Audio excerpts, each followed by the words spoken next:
14장.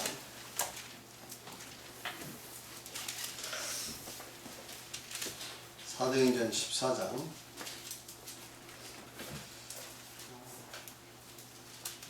총 28절인데 다 공독에 드릴 수는 없고 1절로 우선 7절까지만 1절로 7절까지만 교독을 하고 말씀을 드리도록 하겠습니다.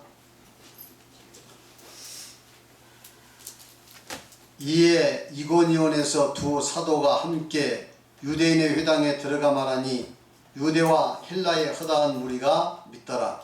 그러나 순종하지 아니하는 유대인들이 이방인들의 마음을 선동하여 형제들에게 가까움을 품게 하거늘 두 사도가 오래 있어 주를 힘입어 담대히 말하니 주께서 그들의 손으로 표적과 기사를 행하게 하여 주사 자기 은혜의 말씀을 증언하시니 그 신의 무리가 나뉘어 유대인을 따르는 자도 있고 두 사도를 따르는 자도 있는지라.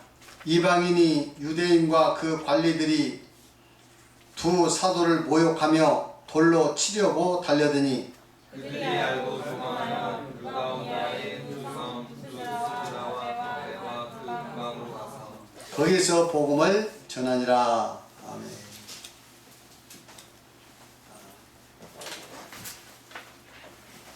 가을이 되었고 이제 제법 쌀쌀해졌습니다. 아주 공기는 선선하고 굉장히 상쾌한 그런 이제 가을이죠. 그러나 환절기에 감기 조심하시고 항상 건강에 유의하시기를 바랍니다. 오늘 이 시간에는 계속해서 그 바울 사도 일행의 1차 전도 여행에 관해서 말씀을 드리겠습니다. 지도는 이미 제가 지난 시간에 말씀을 드렸죠. 이제 안디옥에서부터 출발해 가지고 구브로 키프로스죠. 그 도착해 가지고 거기서 복음을 전한 다음에 키프로스 총독 그 서기오 바울을 전도하는 아주 큰 쾌거를 이루었습니다. 그리고 이제 다시 밤빌리아로 가서 이제 터키 남부 쪽에 전도를 하죠. 가가지고 이제 그 터키에 있는 남부 지방 지금 여기에 앞서서 이야기했고 오늘 이 시간에는 이고니온, 루스드라 두 군데 전도를 말씀을 드리도록 하겠습니다. 14장 1절에 보니까 이에 이고니온에서 두 사도가 함께 유대인의 회당에 들어가 말하니 여기서 두 사도는 누굴까요? 두 사도는 바울과 바나바죠. 여기서부터 바울과 바나바를 사도라고 부릅니다. 원래는 12사도죠. 12사도 중에서 이 가룟 유다가 예수님을 배신하고 나중에 죄책감이 들어서 자살해 죽죠. 그리고 이제 한 사람을 다시 보존을 해서 12사도에 이제 12사도에 끼게 되는데 그 사람이 마띠아입니다. 그리고 이제 이 예수님의 그 12사도 이외에 이제 이렇게 사도가 된 분이 누구냐면 바로 바울과 바나바다 이렇게 말씀드릴 수가 있겠습니다. 그래서 이 바울과 바나바가 이제 그 소아시아 남부 지방에서 복음을 전하죠. 그래서 안디옥은 두 군데가 있어요. 하나는 그 시리아의 안디옥, 수리아의 안디옥이 있고 즉 시리아죠. 그리고 이제 터키 남부에 있는 그 소아시아의 안디옥이 있습니다.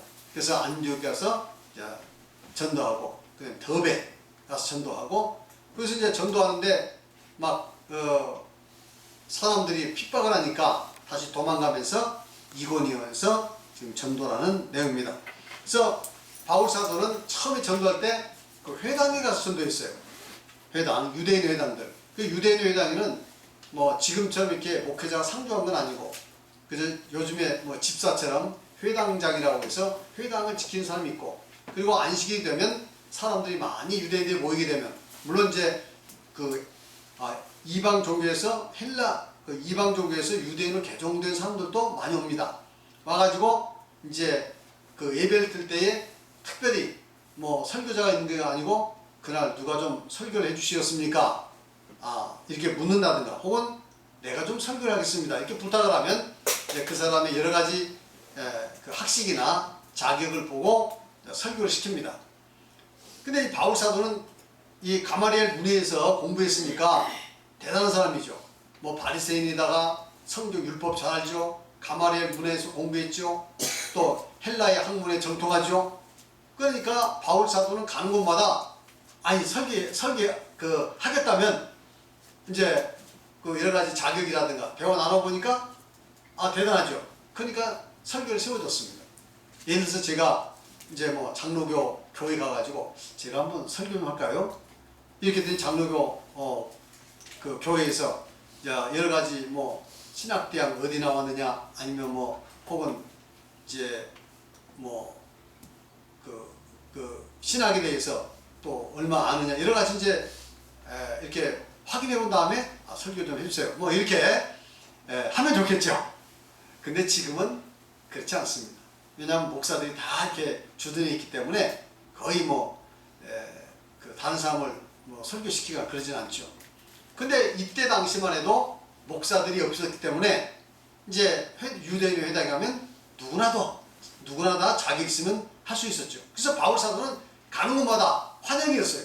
그리고 이제 설교를 하게 되고 그래서 설교를 하게 돼서 그 말씀을 듣고 깨달은 사람은 바울을 따르게 되고 그 다음에 이제 한 주, 두 주 지나면 그때부터 이제 이거 이제 문제가 있네 해서 이제 또 거기서 문제가 생겨서 때로는 바울을 핍박하게 되고 그래서 바울 사도가 이제 핍박당하면 믿음의 공동체를 세워놓고 또 단대로 이제 도망가서 또 단 데 가가지고 또 이제 회당에 가서 이렇게 복음을 전하는 이런 시기였습니다. 그때는 바울 사도가 복음자에게 아주 유리한 위치에 있었죠.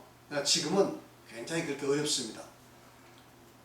자, 그래가지고 이렇게 이제 2절에 보니까 그러나 순종하지 아니하는 유대인들이 이방인들의 마음을 선동하여 여기서 이방인들의 마음 이 말은 그 이방인 중에서도 믿는 사람이 있고 그리고 또 이제 이방인 중에서도 이렇게 이제 뭐 유대인의 뭐 호감 있는 사람들이 있을 수가 있잖아요. 어쨌든 이런 사람을 선동해가지고 이제 막 핍박을 했습니다.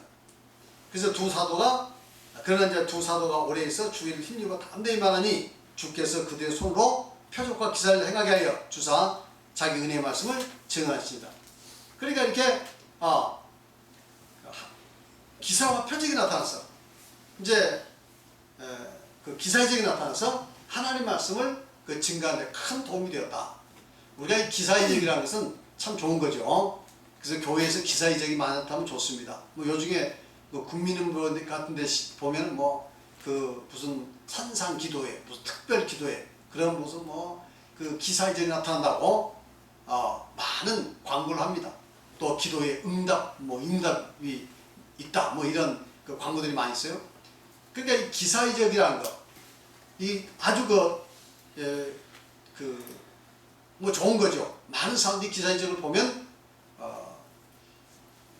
뭐랄까요, 이렇게 의심 없이 믿는 경향이 있습니다. 그렇죠? 예를 들면 뭐 여기서 지금 안수했더니 뭐 소경이 눈을 떴다. 혹은 암이 고침 받았다. 그러면 얼마나 대단합니까? 그러면 인산인해를 이루겠죠. 또 여기 와서 기도했더니 뭐 기도가 착착 응답이 됐다. 그럼 뭐 여기가 미어 터질 것입니다. 그래서 이와 같이 뭐 기도의 응답이라든가 환상이라든가 혹은 기사의적이라든가 이건 참 좋은 겁니다. 우리 기독교뿐만 아니라 무속신앙에도 그런 것들이 있고요. 그리고 이제 기타 종교에도 그런 신비한 현상들은 많이 있습니다. 뭐 불교에도 있죠. 심지어는 이제 그 불교 같은 경우에 보면은 인도에 가서 보면 이렇게 그 어떤 깊은 명상에 이렇게 들어가게 되면 밥을 안 먹고 그냥 그 몇 달 동안 혹은 몇 년 동안 이렇게 마치 곰이 이제 그 겨울잠 자듯이 그런 식으로 해서 뭐 지낸 경우도 있어요. 그런 신비한 현상들이 많습니다. 그러니까 이런 그 신비한 현상들은 기독교뿐만 아니라 불교나 혹은 기타 여러 종교에도 많이 있습니다. 그러니까 그런 신비한 현상들을 보면 뭔가 대단한 것처럼 생각해서 사람들은 현혹이 되죠. 예수님께서도 이 세상에 계실 때 기사직을 많이 행하셨습니다. 그렇죠? 그래서 많은 사람이 예수님을 따랐어요. 그러나 이 기사이적을 보고 따른 그 사람들은 그 진리를 제대로 깨달은 것이 아니라 그냥 기사이적만 보고 그 신기해서 혹은 그로 인해서 얻어지는 어떤 이익 때문에 이제 예수님을 많이 따랐는데 나중에 십자가에 못 박힐 때는 다 떠나버렸죠. 한 사람도 남지 않고 다 떠나버렸습니다. 그래서 이와 같이 이 기사이적이라는 것은 사람들에게 관심을 갖게 되고 또 사람들을 많이 모을 수 있는 어떤 그 조건이 되지만 그러나 그 기사이적을 가지고 때문에 뭐 진리를 제대로 깨닫게 한다거나 또 그 사람들을 믿음에서 제대로 세워줄 수 있다거나 이렇게 할 수가 없습니다. 그래서 이 기사이적이 좋은 건 사실이에요. 그러나 이 기사이적 가지고 이 진리 말씀을 또 하나님 말씀을 제대로 깨닫게 할 수 없다 하는 것. 그러나 이제 하나님 말씀을 전하는데 기사이적이 보조수단이 되면 또한 이 복음 전에 굉장히 도움은 많이 됩니다. 그러니까 저희들도 이제 기도할 때 기사이적을 많이 구해야겠죠. 그러나 기사이적을 보고 진리다 아니다, 하나님께서 함께 하신다 안 하신다, 그런 이 판단을 해서는 안 되겠다는 것을 말씀드립니다. 자, 그 다음에 이제 핍박이 있어서 막 도망갔죠. 핍박이 있으니까 돌로 쳐 죽이려고 했죠, 두 사도를. 그러니까 당시에는 이렇게 그 종교는 좀 극단적인 측면이 있습니다. 자기가 신념이 다르면 이제 핍박을 되고 그래도 안 되면 이제 돌로 쳐 죽이는 이런 상황이 있는 거죠. 그래서 이렇게 되자 두 사도가 이제 그 6절에 보니까 그들이 알고 도망을 했습니다. 도망을 어디로요? 루스드라로 이제 도망을 했습니다. 그러니까 이제 그 우리가 그 예수님께서도 그런 말씀하셨는데, 예를 들어서 이제 우리 복음을 전하다가 혹은 예수를 믿다가 핍박이 올 수가 있어요. 특별히 지금은 뭐 핍박하는 경우가 별로 없습니다. 그러나 일제시대나 혹은 일제시대에도 일제만 반대 안 했으면 예수 믿는 거 크게 핍박은 안 했습니다. 근데 이제 6.25 사변 때는 공산주의자들이 와가지고 예수 믿는 사람 많이 핍박했죠. 그래서 6.25 사변 때 믿는 사람들이 많이 이렇게 그 순교를 당했습니다. 저희 교회에서도 순교당하신 분들이 이제 몇 분 계시는데 그 중에서 이 박필선 전도자님이라고 한 분이 서도에서 순교를 당했습니다. 근데 이분은 김천분인데 김천에서 이제 진리 말씀을 받고는 너무 감사해서 그분은 당시 세무서 아마 계장으로 있었던 것으로 알고 있습니다. 젊은 시절에. 그래가지고 그걸 그만두고 이제 자전거를 타고 김천에서 서도까지 이제 이렇게 교회를 목회로 왔어요. 그래서 서도에서 이제 그 목회하고 있는데 이제 6.25 사변이 나서 공산당들이 이제 6.25 사변이 났죠. 그리고 이제 빨치산들이 생겨났습니다. 빨치산은 주로 이제 처음에는 우리 전라북도에서는 삼계 회문산이 이제 거기가 빨치산들이 아주 그 아지트였습니다.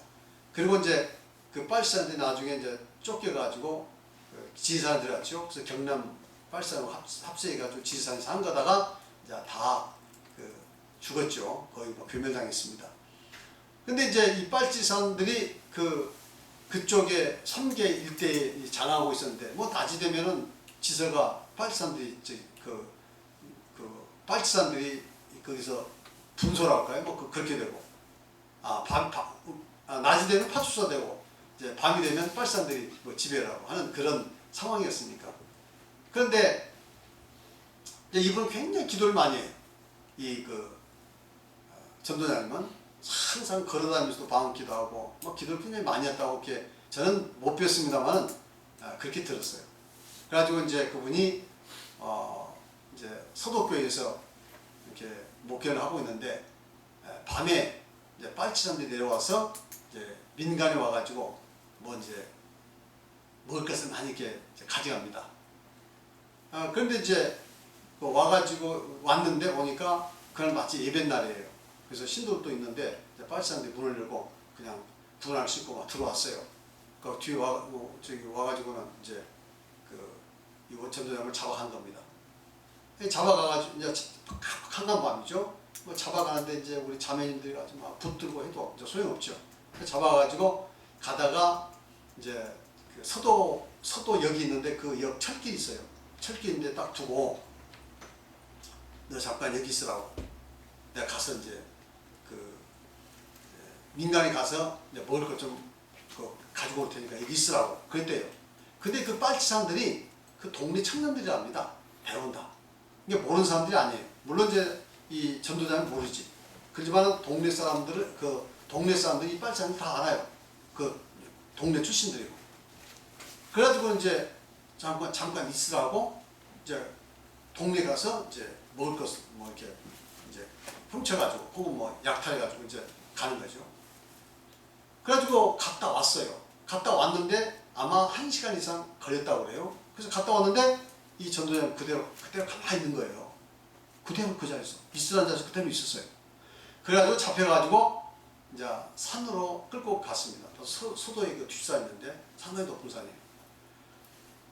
그런데 이제 밤 아주 그 자정쯤 돼서 이제 됐는데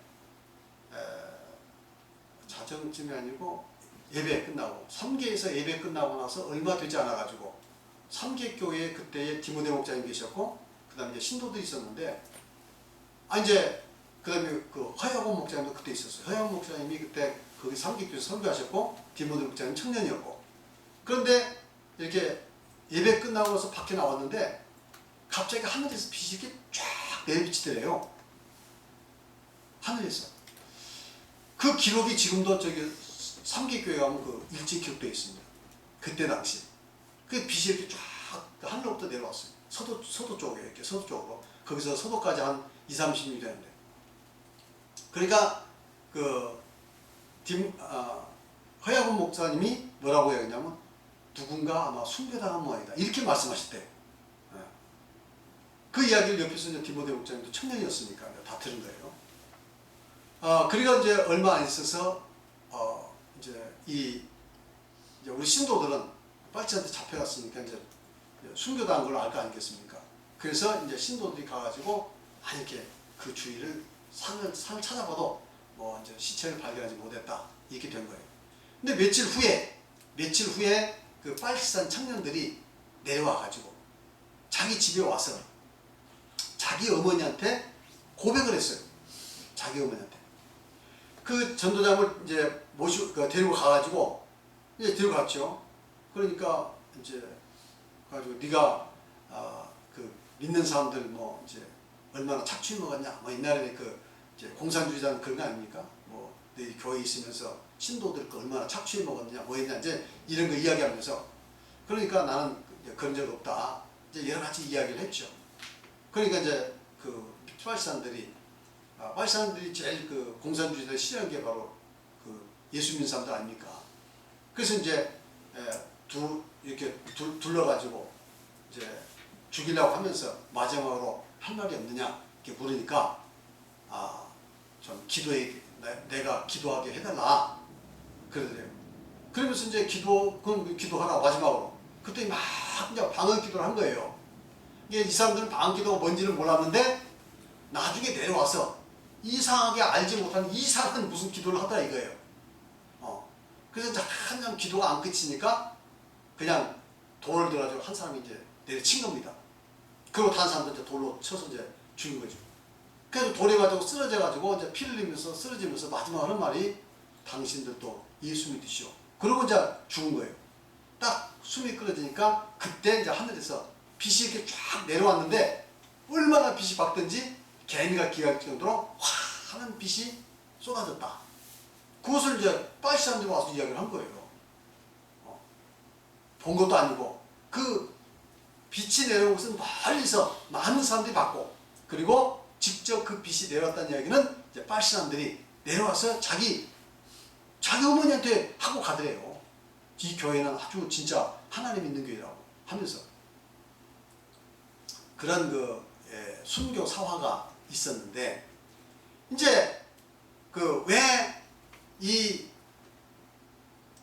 박필선 전도자님이 당시에 이제 잡혀가다가 충분히 달아날 수 있는 그 상황이었어요. 어떤 사람들 이야기를 그 빨치산이 일부러 도망가라고 거기다 세워두고 갔다는 겁니다. 근데 안 도망가고 그대로 있었어요. 그리고 결국 숨겨다녔어요. 그래서 이제 많은 사람들이 생각하기를 이 전도자님은 이 유교사변이 이제 말세라고 생각했다는 겁니다. 말세. 그래서 이제 예수님의 오실 날이 얼마 남지도 않았고 말세니까 차라리 도망가느니 그냥 이렇게 숨겨다니 죽는 것이 낫다. 이렇게 이제 생각을 했을 것이다. 이렇게도 이야기를 합니다. 근데 지금 뭐 순교 다 했는 것이 더 좋은 거냐? 이건 우리가 뭐 그래서 순교당했으니까 나빴다, 잘못됐다 이렇게 말할 수는 없지만 아쉬운 것은 예수님 말씀대로는 이렇게 핍박이 있을 때는 도망가라고 했습니다. 굳이 그렇게 도망가다 잡혀서 죽을 때는 어쩔 수 없지만 그러나 일부러 잡혀가지고 죽을 필요는 없다 이거예요. 이해하시겠죠? 그래서 앞으로도 마찬가지. 우리가 그런 어떤 그 믿는 사람들은 핍박이 있을 때 우리는 도망가야 합니다. 도망가야 합니다. 어쨌든 우리가 살아서 복음을 전해야죠.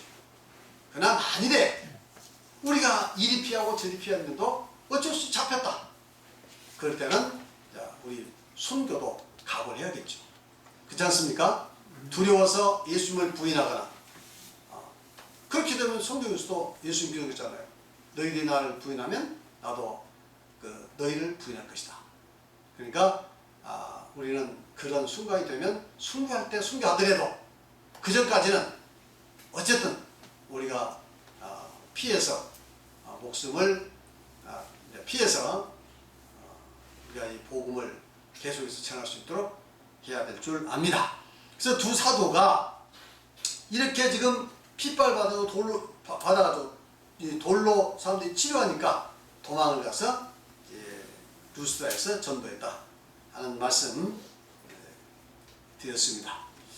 그 다음에 이제 루스드라, 그 루스드라의 전도는 8절부터 28절까지입니다. 그 루스드라에 가가지고 이제 또 기사적이 나타났죠.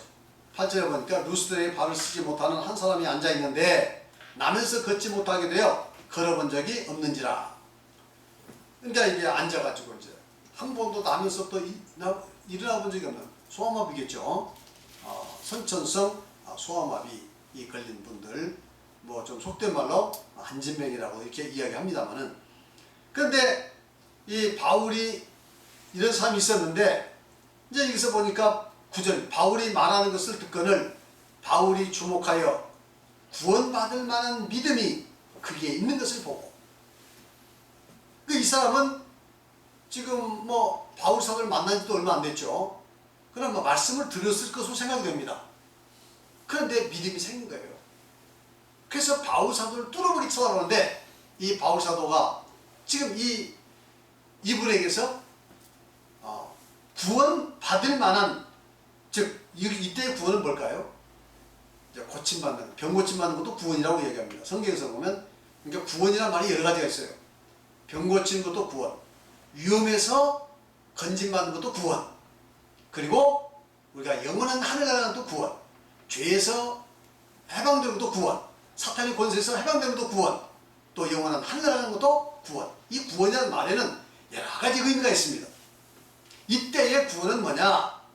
바로 지금 나면서부터 안진병인데 이러한 그 장애가 고침받을 수 있는 믿음이 있다 이거예요. 그래서 이제 10절에 보니까 큰 소리 듣되 네 발로 일어서라니, 바울 사도가 이제 이야기한 거죠. 네 발로 일어서라니 그 사람이 이러거든요. 그냥 한마디 선언하니까 그냥 나서버렸어요. 그래서 일어나서 걷게 되었습니다. 얼마나 대단한 일입니까? 사실 이러한 참된 교회는, 복음을 전하는 교회는 이러한 기사이적이 나타나야 합니다. 이러한 기사이적이 있다고 해서 진리가 있고 구원이 있는 것은 아니에요. 그러나 이러한 기사이적이 나타남으로써 복음을 효과적으로 전할 수가 있습니다. 그래서 저는 하나님께서 저에게 그런 능력을 주시면 좋겠는데 저는 그런 은사를 받지 못했습니다. 여러분 중에서 더 많이 기도하셔서 이런 은사를 받을 수 있기를 바랍니다. 그래서 이 구원을 받을 만한 믿음이 중요합니다. 그래서 우리가 하나님 앞에 우리 신앙이라는 것은 다른 말을 말하면 고침받는 겁니다. 이해하시겠죠? 원래 우리는 에덴 동산에서 완전한 몸을 가졌고 완전한 정신을 가졌고 그래서 하나님의 형상을 닮아서 우리는 행복한 인생을 살 수 있도록 그렇게 완전한 그런 몸을 가졌어요. 완전한 상태. 그런데 죄를 지음으로 말미암아 망가진 거죠. 뭐가 망가졌습니까? 우리의 지력이라든가 우리의 본성이라든가 타락이 된 거죠. 우리의 정서라든가 그리고 우리의 육신마저도 병들게 됐죠. 그래서 이렇게 해서 우리는 완전한 전인격적으로 완전한 상태에 있었는데 이게 잘못 망가진 거예요. 그래서 이제 여기에서부터 갈등이 생기고 문제가 생기고 그래서 불행하게 된 겁니다. 그래서 신앙이라는 것은 다른 의미로 바로 이 잘못된 모든 것을 우리 하나님께 치료해서 우리를 하여금 건강한 인생을 살게 하는 것, 행복한 인생을 살게 하는 것, 이것이 하나님 주신 줄 믿습니다. 더 나아가서 이제 하늘나라 가서는 우리가 완벽하게 완전한 몸을 회복합니다. 그래서 거기에는 이제 죄도 없고 또 고통, 근심, 걱정, 괴로움도 없고 그래서 완전한 상태를 회복해서 영생 복락을 누린 겁니다. 그런 과정에서 우리가 예수 믿고 난 이후에 우리는 정신도 치료받고 정서도 치료받고 우리의 육체도 치료받고 그래서 전인적으로 건강한 삶, 그래서 행복한 삶을 회복하는 것, 이것이 바로 또한 다른 의미에서 믿음 생활이라 이렇게 말씀드릴 수가 있겠습니다.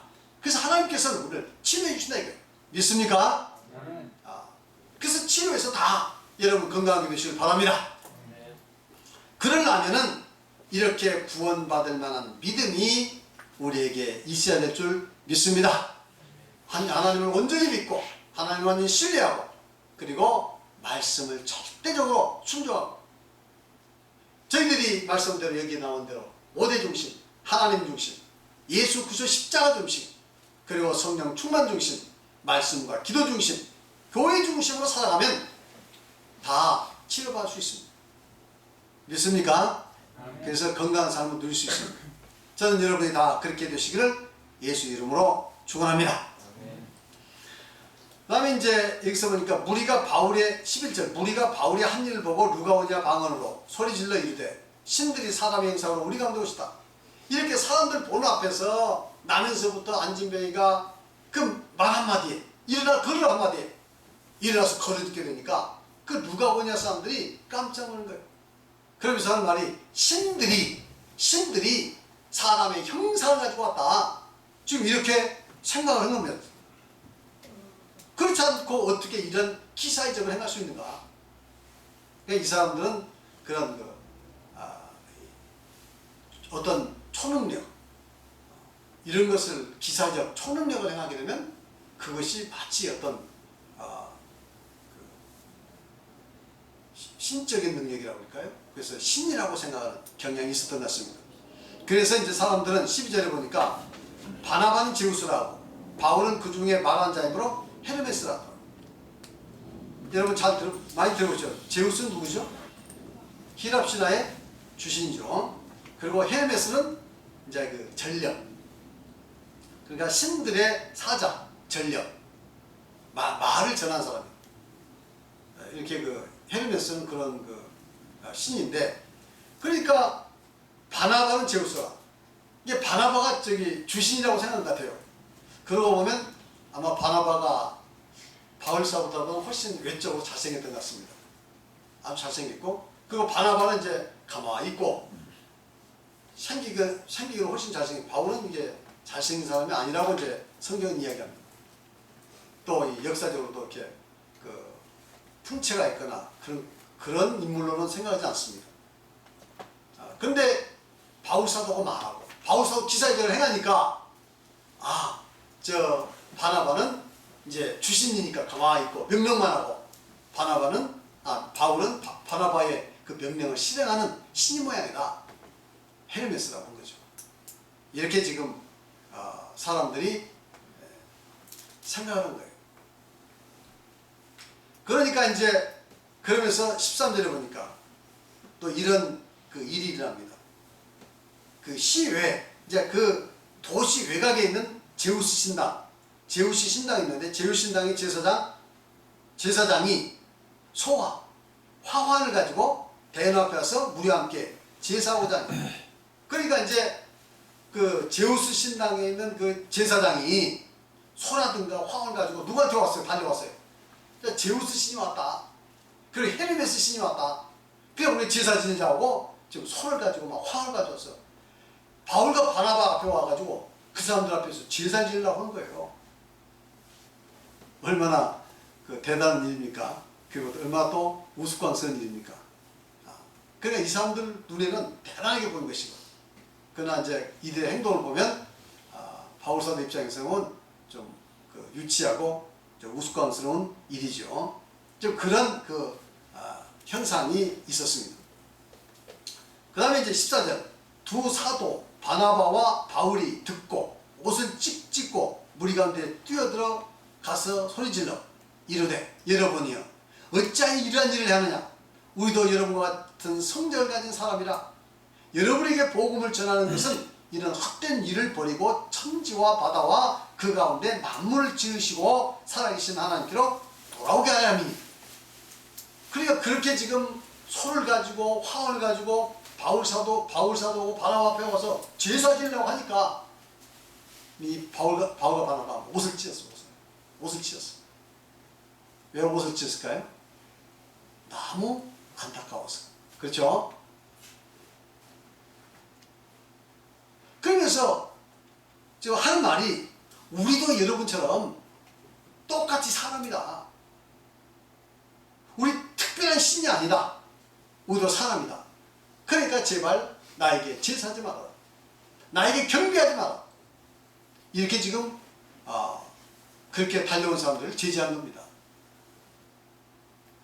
그러면서 지금 우리가 이렇게 말씀을 전하는 것은 이렇게 헛된 일을 버리라고, 이런 헛된 일을 버리고 천지만물 창조하신 그 하나님을 섬기라고 지금 우리가 이 일을 하는 것이지 그런 일 지금 와서 우리가 받으려고 하는 거 아니다. 제발 우리에게 그런 일을 하지 말라. 이렇게 지금 이해를 하고 있습니다. 사람들은 어떤 특별한 능력을 갖게 되면 자기가 좀 신처럼 되고자 합니다. 우상처럼 되고자 합니다. 그래서 사람들로부터 존경과 섬김을 받으려고 합니다. 지금 이 기독교도 마찬가지요. 그런 기사이적을 행하는 많은 사람들이 때로는 자기를 마치 대단한 신격과 하나님이라고 하지 않지만 그래도 그러한 위치에 올라가려는 사람들이 있었습니다. 처음에 그 통일교 문선명 씨나 혹은 박태선, 청부교죠, 박태선 씨, 이런 분들이 옛날 장로였습니다. 그런데 대단한 능력이 있었대요. 그래가지고 기사회전도 많이 행하고, 심지어는 그 박태선이나 이런 분들이 그 세수하고 난 그 물을 갖다가 먹으면 병 난다고 이럴 정도. 하여튼 굉장한 능력이 있어가지고 말도 잘했지만 그 능력이 많이 나타났습니다. 그래서 수많은 사람이 따랐습니다.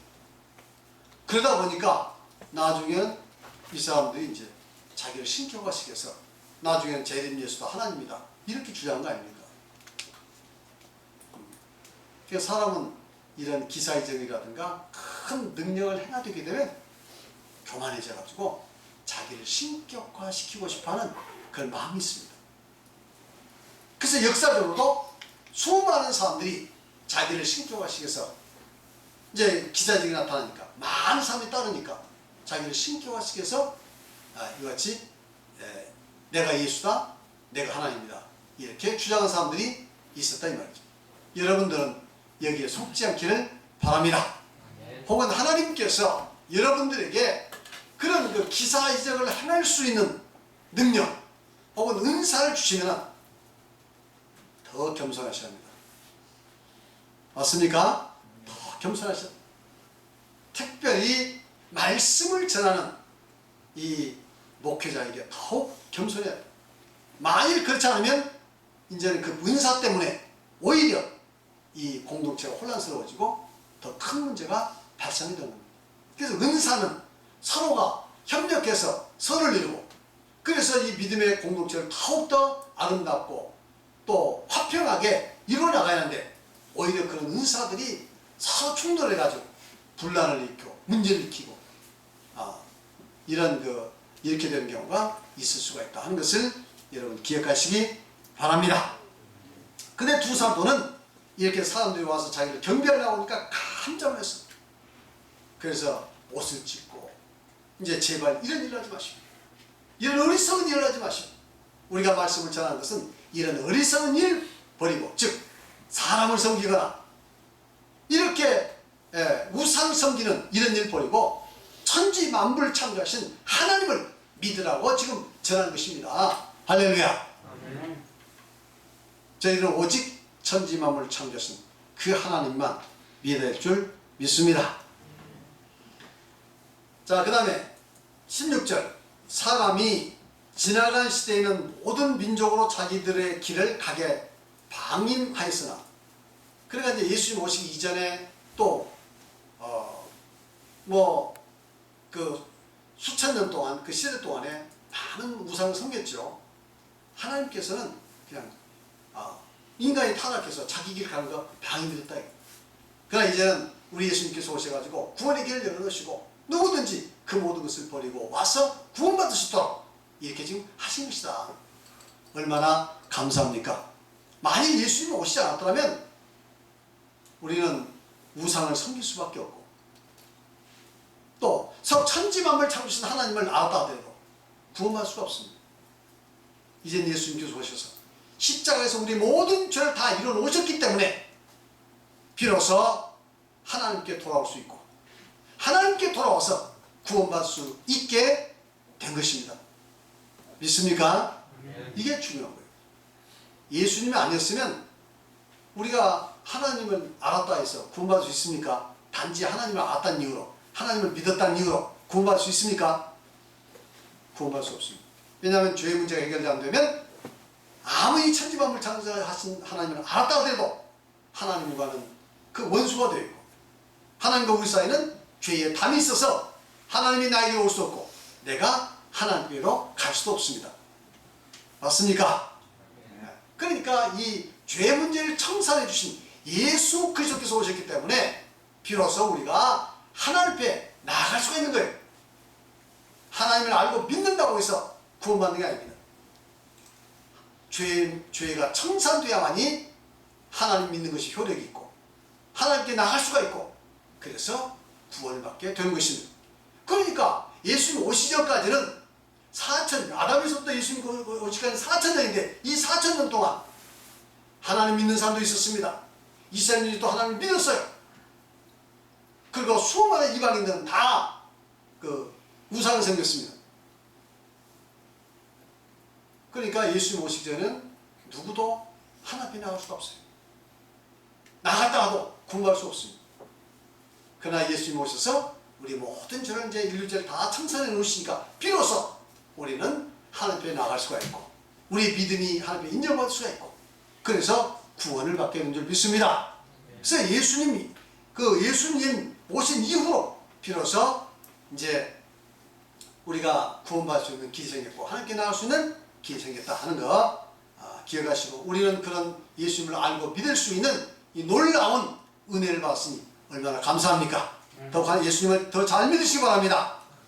17절 그러나 자기를 증언하지 아니하는 것이 아니니 곧 여러분에게 하늘로부터 비를 내리시며 결실기를 주시는 선한 일을 하사 음식과 기쁨으로 여러분의 마음에 만족하게 하셨느니라. 하나님께서 이와 같이 지금 우리에게 우리가 보는 천지만물, 우리가 누리고 있는 모든 것, 이것을 통해서 우리는 하나님을 알 수 있게 하셨다.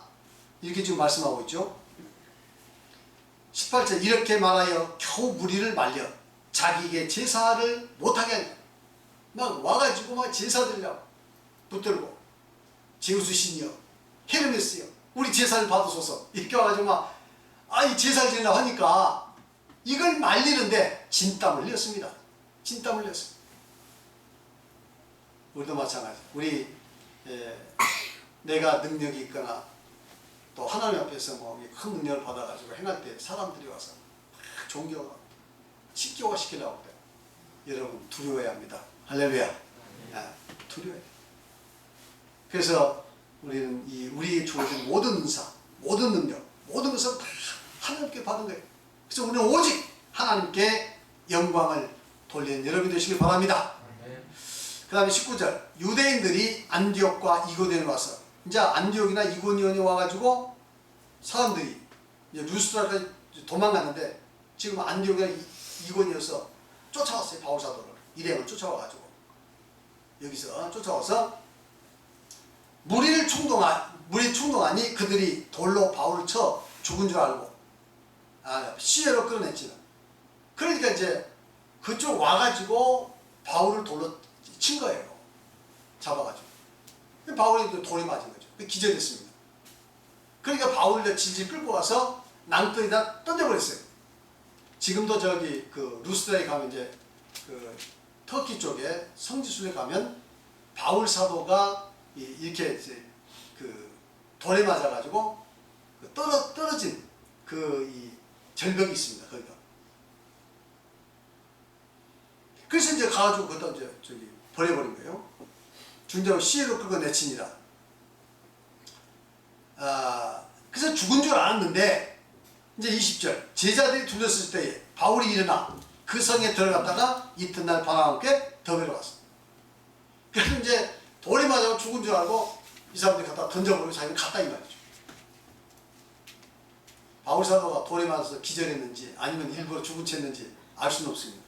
하여튼 던져버렸어요. 그 제자들이 와가지고 이제 죽어나오고 있는데 벌떡 일어났어요. 그래가지고 다시 성에 들어갔어.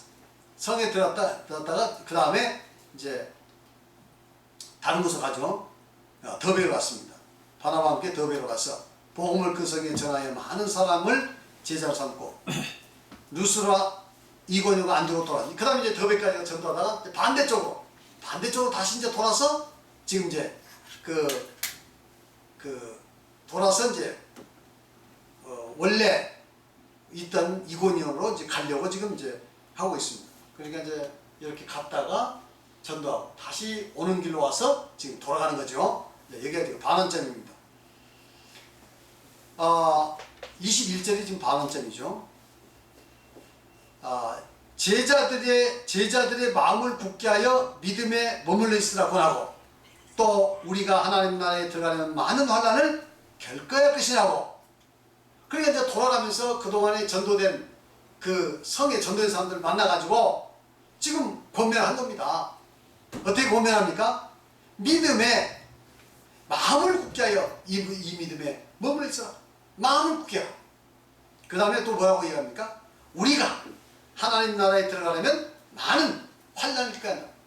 그러니까 하늘 나라까지 들어가기까지 그냥 거저가는 게 아니라 이 말이죠. 많은 어려움과 많은 고난이 있을 수가 있는 것이다. 할렐루야. 그냥 예수 믿으면 고속도로처럼 탄탄대로 모든 것이 다 세상적으로 잘 되는 게 아니라 이 말이죠.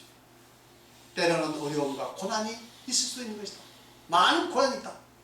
이것을 견뎌야만이 하늘나라에 갈 수가 있는 것이다. 우리 전 여러분들이 예수 믿는 첫 번째 목적이 구원받는 구원이 되길 바랍니다. 그래서 이 구원받는 것, 이것이 믿음의 첫 번째 목적. 이것을 위해서는 어떠한 고난과 핍박과 또 불이익도 감수할 수 있는 여러분이 되시기를 바랍니다. 그래서 예수 믿을 때 모든 일이 잘 되길 바라고 물질도 형통하길 바라지만 때로는 고난과 어려움과 고통과 실패가 있더라도 낙심치 마시고 믿음, 이 믿음에 굳게 서서 모두가 다 구원에 이룰 수 있기를 바랍니다. 23절 각 교회에서 장로를 택하여 금식 기도하고 그들이 믿는 주께 그들을 위탁하고, 그 다음에 각 교회 장로를 다 세웠어요. 그러니까 이 믿음의 공동체가 세워지면 이 장로는 꼭 있어야 합니다. 장로는. 왜냐하면 장로는 일종의 목회자예요. 그러니까 그 장로 중에는 두 종류 장로가 있습니다. 하나는 그 치리, 교회 이렇게 치리하는 장로가 있고, 하나는 치리와 이제 말씀을 전하는 그 장로가 있어요. 그 성경에서는 말씀을 전하는 말씀을 전하는 장로를 배나 존경하라고 이렇게 말하고 있습니다. 그러니까 치리하는 장로도 중요하지만 말씀을 전하는 장로도 중요합니다. 그럼 말씀을 전하는 장로가 누구냐? 이제 목사입니다. 그래서 그 장로, 그러니까 그 장로는 그런 치리하는 장로와 이렇게 말씀을 전하는 이 장로로 이렇게 나눠져 있는데, 합쳐서 보통 장로라고 이렇게 이야기합니다. 그것은 이제 또 다른 측면에서 이제 말씀드릴 거고요. 어쨌든 각 교회마다 이렇게 장로를 세웠어요. 그래서 우리 군산 참빛교회도 이 장로가 빨리 세워져야 합니다. 그 다음에 비시기아 가운데로 지나 밤빌리아 이르러 이제 소아시아 남부 쪽으로 쭉 내려와가지고 말씀을 버가에 전하고, 그 다음에 아탈리아로 내려가서, 이 아탈리아는 이제 그 항구 도시예요. 아칼리아 내려가서 거기서 배를 타고 안디옥에 이르니, 이제 이때 안디옥은 어디입니까? 안디옥은 소아시아 안디옥이 아니라 이제 시리아 안디옥. 원래 바울사도와 바나바가 목회했던 그 안디옥이죠. 이방교회죠. 이게 안디옥입니다. 그래서 앞으로 우리 군산 참빛교회도 안디옥 교회 같은, 이 시리아의 안디옥 교회 같은 역할을 해야 합니다. 이 안디옥 교회는 이방 선교의 이제 그 근거지가 된 거예요. 전초기지. 그래가지고 안디옥에서 출발해가지고 이제 바울사도의 1차 전도여행, 2차 전도여행, 3차 전도여행. 그래서 전 유럽에 복음이 전파되는 그러한 교회가 되었다. 우리 군산 참빛교회도 그런 역할을 잘 감당할 수 있었으면 하는 소원을 갖습니다. 자, 그들이 이르러 교회를 모아 하나님이 함께 하신 이 모든 일과 이방인들에게 믿음의 문을 여신 것을 보고 제자들과 함께 오래 있습니다. 그래서 이제 안디옥교회 와가지고 1차 전쟁 마치고 안디옥교회 와서 상당히 오랫동안 이렇게 복음을 전했어요. 교회를 목회했습니다. 이제 15장은 이제 바울 사도가 복음을 전한 곳에 와서 이제 율법주의자들이 와가지고 이제 바울 사도의 이제 전한 복음에 대해서 계속 회방을 넣는 이 문제에 관해서 예루살렘에서 이제 회의를 하는 내용인데 아주 중요한 거죠. 15장은 대단히 중요합니다. 오늘 여기까지 마치겠습니다.